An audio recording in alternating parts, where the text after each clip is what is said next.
Question 1, who am I? I'm Daniel Suarez, first generation Cuban American, born and raised in Chicago, Illinois. I'm a poet. You can find stuff on the interwebs if you like. I live in San Francisco, but I'm currently in a rental car driving through Mount Tam with Jason Schenheit, Justin, etc., aka McKelfresh and Clean. McKelfresh and so clean. I don't have the bald head or the earring. Yeah, well, you know, things tend to happen that way.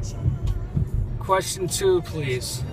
Is it true you're on the trail of the elusive ghost of Lew Welch? Maybe, yes. Justin, am I? I can't tell yet. Okay, I might be.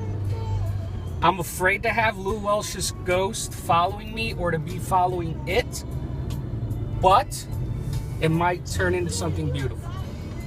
Question 3. What is it that initially brought you to poetry? What initially brought me to poetry, I was pretty young. You know, I used to read a lot of Light in the Attic by Shel Silverstein, you know, kids' poems and stuff. Then when I was around 10 or 11 in my elementary school in Chicago, I was in the library and we were supposed to look for some book. I can't remember what. The War and Peace coloring book? Yes.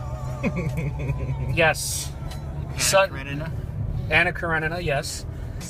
Yeah, a lot of Dostoevsky coloring books in my elementary school, by the way. And so I ended up finding a book that probably I shouldn't have found, but it was great that I did. It was Selected Poems of Robert Frost. And there was something about it when I found it and opened it where I was like reading as much of it as I could, and I felt like, oh, this is interesting. It might be something I could do or can try doing. And, you know, did it here and there. And then as I got older, I just found that I was writing these poems or these stories quite a bit. Foggy Road and Bikers. Whoa.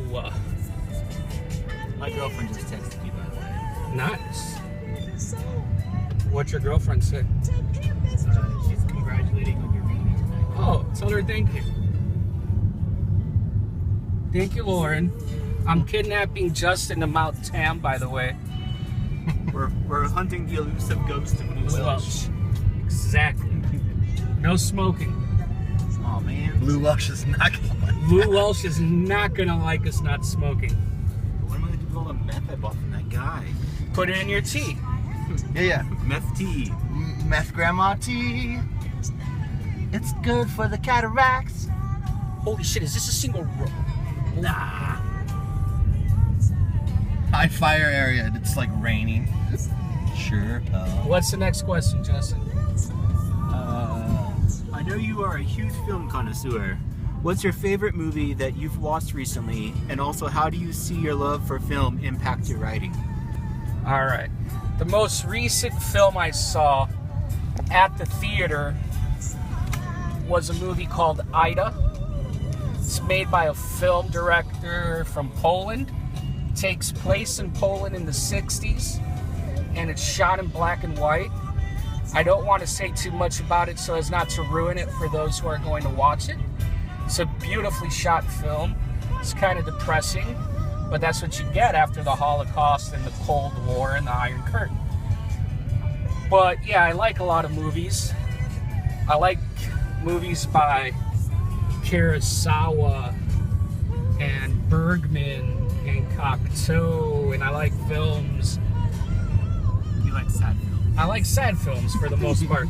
But the reason I like sad films is because they're usually paced slowly.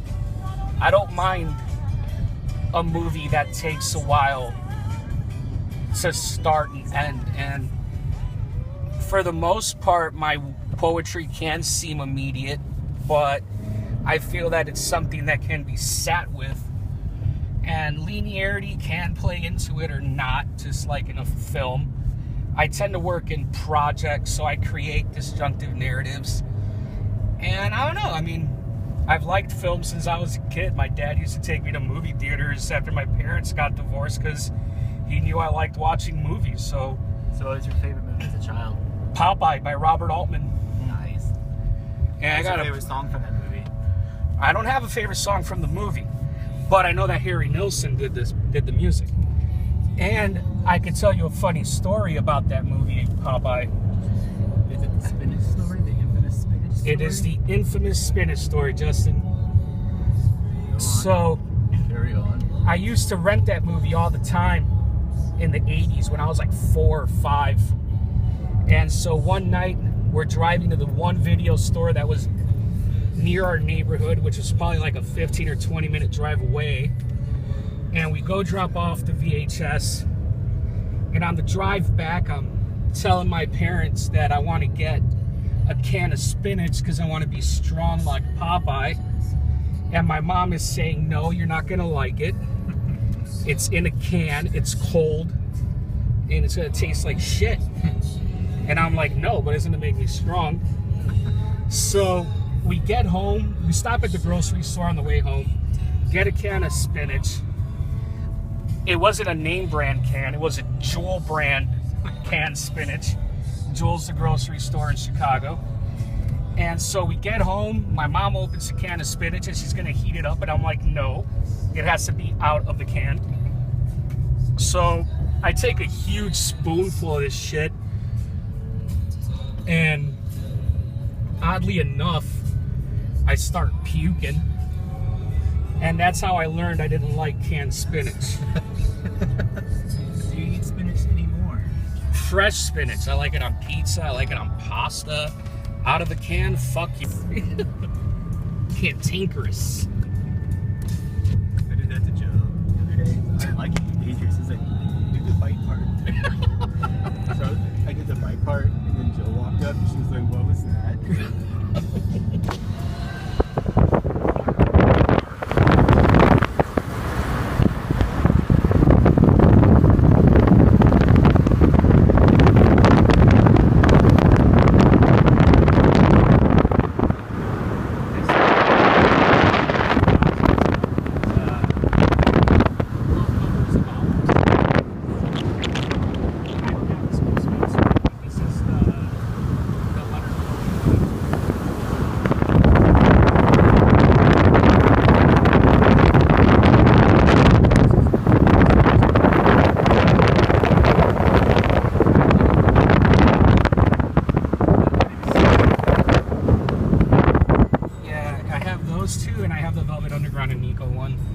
So this is question what?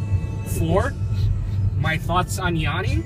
I'm not even numbering them anymore. All right. I got what Matt gave you, and then all right. So I'm just making stuff up. All right. So my thoughts on Yanni. All right. If I was a shepherd and had a flock of sheep, I would totally be into Yanni. For the sheer fact. I like the plan on sheep and shear. Yes. Well, you know, you got to have shears with you if you're going to walk the sheep, you know? So post-apocalyptic up here. I don't think we're in California anymore. I don't think we're in California either, Justin.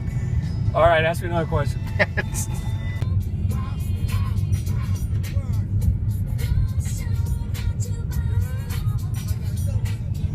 Hikers and bicycles.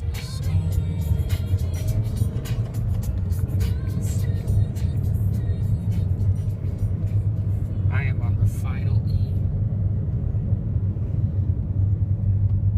For those that are interested in this Cutty Spot interview, I'm on a mountain road and I'm running out of gas. That's the way some horror movies start. Get ready, turn off the phone, part 2 will come soon.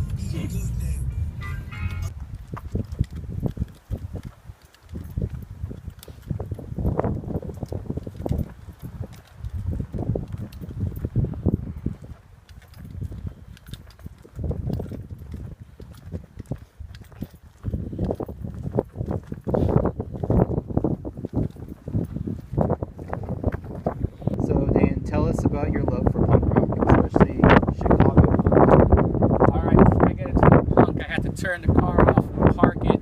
So I was running out of gas, and there's not a gas station for 12 miles, and these roads are crazy, so I wanted to take a break. Now, as you can see, we got a beautiful cloudy view here.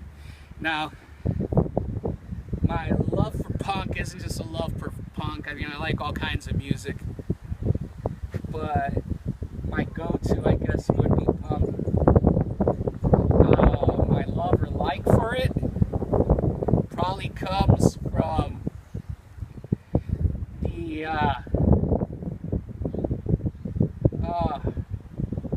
in-your-face attitude of it. Kind of how it's just direct, no fucking around, in your face, punches you in the gut in like 2 minutes, less than 2 minutes, depending on what band you're listening to. And it's just the directness of it. And Chicago punk, I mean, the 80s hardcore scene is something that's really talked about except for one or two bands, but for me it just embodies the whole blue-collared working ethic of Chicago. Those punk bands just drive around in vans all the fucking time, going to little towns and places like any other punk band does, but coming from Chicago, run-down factories, fucked up neighborhoods, crazy history of politics, and all of that plays into it. And I guess all of that kind of plays into my work in some way or another. It's kind of seeped in there. So yeah. You have any favorite Chicago punk bands? Yeah. Articles of Faith, the Effigies, which both of those bands didn't get along too much. Big Black is one of them, Steve Albini. His recording studio, Electrical Audio, is actually not too far from my dad's house. I could probably walk it in like 25 minutes. I also grew up around the street from Bloodshot Records, which is like a cowpunk punk band, alt country label. But yeah, I mean, Naked Ray Gun is one of them. Two, Strike Under, Da. Yeah, all those bands. So, is there any new albums out that you like now? New records, new artists? Who the hell is Lew Welch? Lew Welch. He's a writer. I know.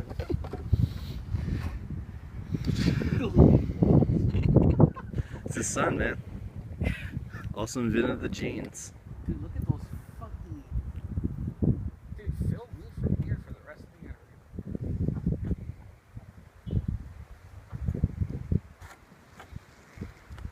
They had cloud coverage on those fucking mountains.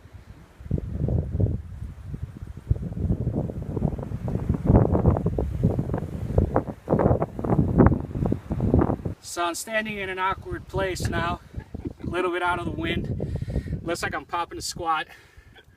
I believe the last question was about albums I'm currently listening to. Yeah, any favorite new albums, recording artists?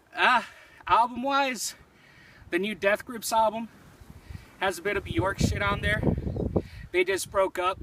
They were going to go on tour with 9 Inch Nails and Soundgarden. And they're like, fuck it, we're breaking up. And they have a tendency of not showing up to shows, so them breaking up wasn't a surprise. A band that I've been listening to recently that I got into a little bit ago is Gunshy. They're based out of Chicago. Kind of like punk folk type shit, but it's really good.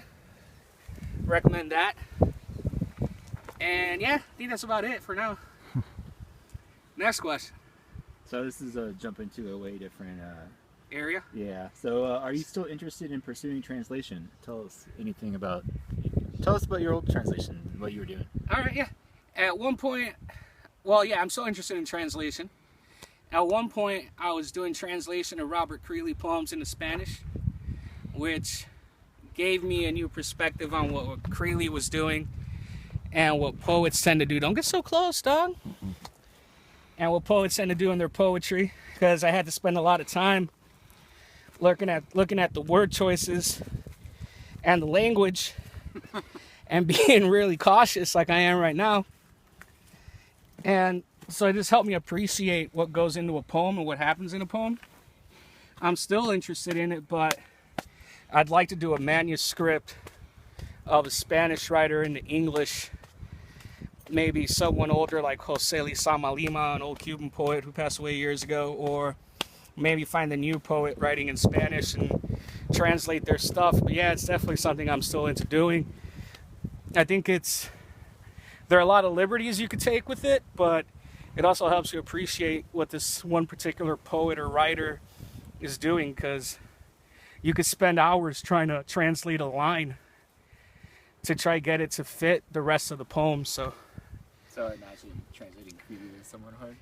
Creeley was kind of hard. He's so succinct with what he's doing in his poems in regards to like specific words, specific images and language, and just to try match that, or the musical quality of it, the cadence of it. So yeah, it's challenging, but it's rewarding, and it's something I continue to do, not as much as before. Kind of do it now more for fun than anything else. But so in the future, would you decide to translate E.E. Cummings? Justin, I'll leave that to you to do in Bolshevik, if you like. I wouldn't mind trying E.E. Cummings now that you mention it. Why not? That could be fun. All right, can I get out of this awkward standing position here? Are you getting my pretty side? The prettiest. Thank you.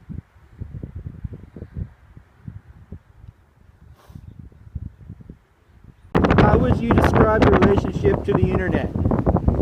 My relationship to the internet would probably be similar to where I'm at right now. Windy and disconnected. For the sheer fact that I don't really use it that much to like network outside of Facebook and Instagram. And when I do use Facebook, it's more so just to put music videos and shit up there. But I do see it as a way of keeping in touch with friends that I don't see, like Matthew Sherling and other friends that I have back in Chicago. But my relationship with the internet more so has to do with like YouTube, or it's like I find new music or videos of bands I like, or it has to do more so with just being the accessibility of being able to research something or find something I'm interested in, whether it's an image, whether it's a poem, whether it's whatever. So I guess it's my relationship is it is fast and easy, loose and easy kind of deal, you know. I can find something, I got it. That's pretty much it.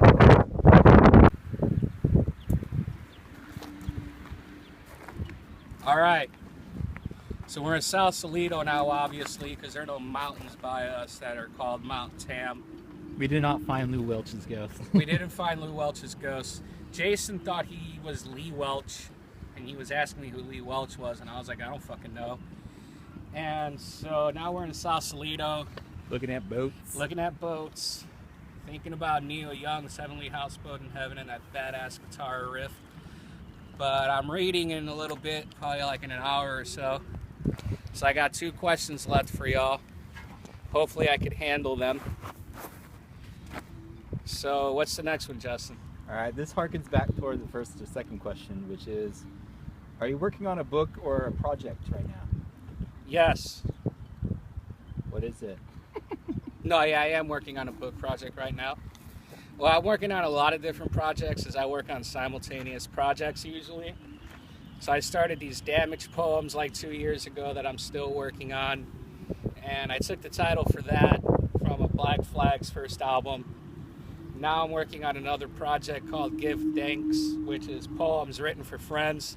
And I actually took that title from an Articles of Faith Chicago hardcore punk band's album.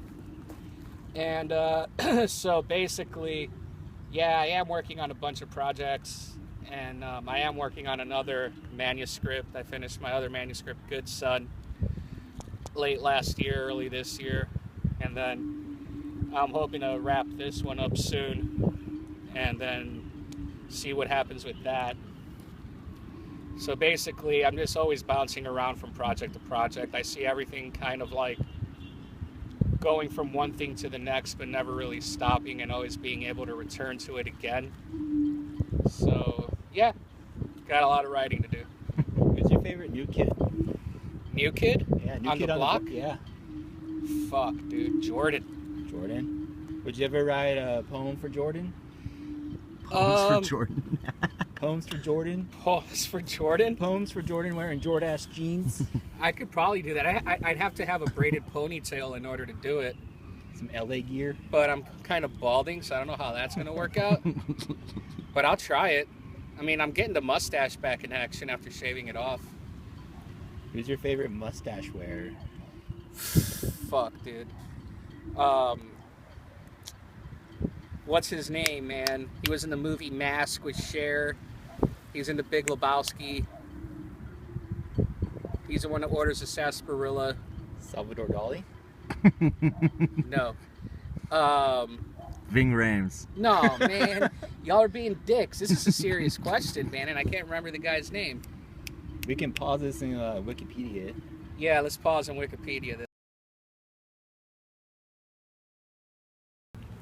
After much research in the Google box, the person I was talking about earlier is Sam Elliott. It's the most gorgeous mustache cinema has ever seen. Next question. All right. So the last question is, what's your worldview in one sentence? My worldview in one sentence?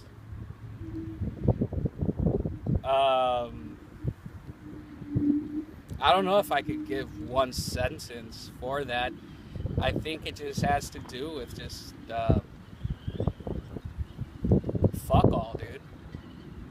You know? Just do what you gotta do. Just don't be a dick. He's an MFA candidate at San Francisco State University for creative writing and editor-in-chief for the Guerrilla Press. His poems have appeared in the Columbia Poetry Review, Rhino, Metronym, The Quotable, Samizdat Literary Journal, and elsewhere. And about his poem in Rhino 2012, the William Carlos Williams line, "No ideas but in things," finds vital embodiment in Suarez's poem, "Abuela was meticulous with rice," a poem whose speaker is as magically observant as Williams himself. In line by careful line, Suarez describes in vivid imagery a grandmother's preparing rice for the family table, proving that in poetry, God is indeed to be found in the details. Nothing escapes the speaker's notice in this quietly rich description of a daily ritual that is veritably a sacrament of familial love. Let's welcome Daniel Suarez.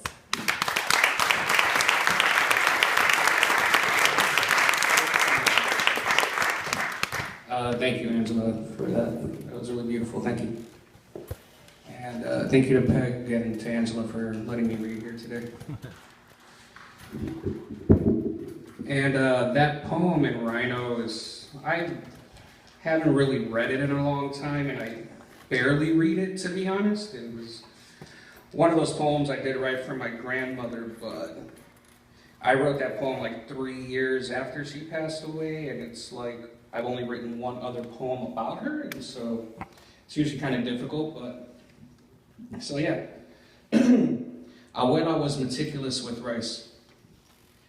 She kept the Mahatma brand white rice in a green cracker tin in the hall closet. Too heavy for her arthritic hands, Abuela carried it to the kitchen table where she used a mug to scoop the day's ration onto a cloth. Gently, she'd run her fingers through the mound, searching for tiny stones, getting rid of cracked or off-colored grains. Her face like a santera reading caracoles. Afterward, she'd pick up the corners of the cloth, making a pouch, took the rice to the sink, where she poured it into a pot and rinsed it twice before cooking.